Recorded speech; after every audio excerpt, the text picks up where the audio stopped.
Hello, I'm Maria Soria, and I go on to talk about this topic that is elements for good academic reading and writing. So here we have four of them, four elements that is clarity, unity, cohesion, and coherence. So all of them have different functions and so many ways to achieve. So we're going to talk about a few ones. So for clarity, some functions is specific and concise, easily to understand, provides value, and is clear. So the ways to achieve are precise language, right for children, not contain mistakes, and logical organization. So what I want to talk about in this part in the ways to achieve is that with clarity, we don't have to use ambiguous language. So no vague words and stuff like that. So more like words that go to the adjective are clear and specific to the purpose that we want to talk about. Like for example, the other one, Bright for Children. I know they can be sounds kind of weird, but the point here is that if we write as if the text is going to read for a kid, we're going to write it in a way that the kid is going to be read he's going to read just once and he will understand that. And he won't like read two, three, four, five times and he won't understand it. What we want is that the reader can read at least just once and he will understand it. That's what we want. That is why that's the reason why we don't want to the text contain any mistakes.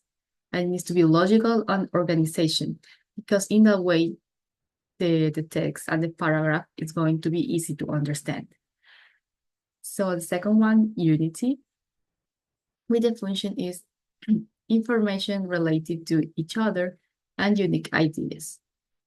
So the ways that we want to achieve is a relation between the supporting sentences and the main one, and from the start to the end, the topic is the same. So I think that this part is very clear because in the unity, what we want is that for example, we have a topic and we want that the topic keeps to the start to the end. That's what we want. We don't, let's say, for example, we are talking about apples and the supporting ideas talk about bananas and the conclusion we talk about cherries. That's not unity. That's not what we want. What we want is that the topic keeps the same, that the main topic is about apples, the supporting ideas are apples, and the conclusion is the apples. That's what we want. Of course, that you can have contradictory ideas in the supporting sentence, but in the conclusion, you still need to keep the same topic and the same idea. So for the tier one, the cohesion, for example, functions, connection of ideas, have structural elements, clear and acquired. And ways to achieve is that the sentence needs to relate to one another, use cohesive devices, gather, organize, and develop. So in this way, the sentence is structured and the way the other sentence are relate to one another is using grammatical and lexical connection between them.